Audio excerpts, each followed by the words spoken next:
It was a piece of regional heritage, known around the world. The Sycamore Gap tree stood for more than 150 years, until it was felled. An act of mindless vandalism that took mere minutes. In a video digitally enhanced by Northumbria police, you see the outline of a person, hear a chainsaw, and then the tree topples.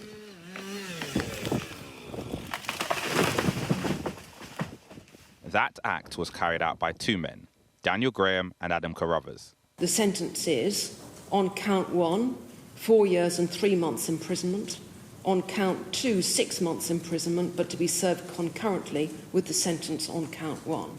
As the famous site was turned into a crime scene, if you could just clear back a tad, just a touch. The pair revelled in their actions, described in court as a moronic mission, with a video of a wedge of wood and a chainsaw taken at Graham's address.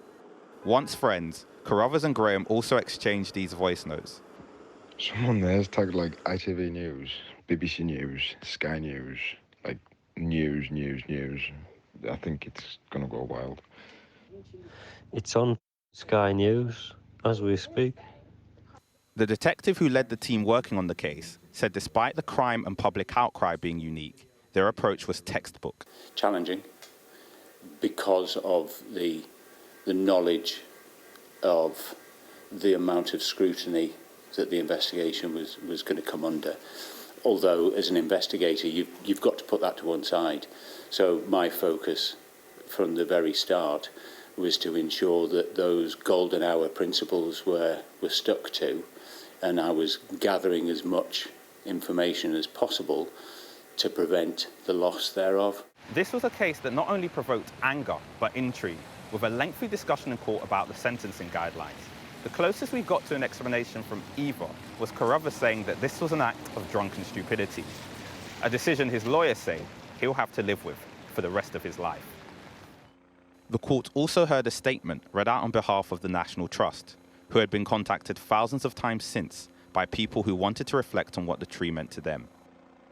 Whilst the National Trust has cared for it on behalf of the nation, it belonged to the people. When it became clear this was a malicious and deliberate act, the question was why anyone would do this to such a beautiful tree in such a special place.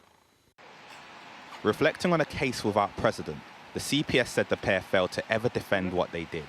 Since the felling of the tree, both men have tried to evade the consequences of their criminal actions, cynically lying about the part they each played and blaming each other for the mindless destruction of this historic landmark. With the pair now imprisoned, thoughts will return to a symbol of the Northeast that represented pride and place.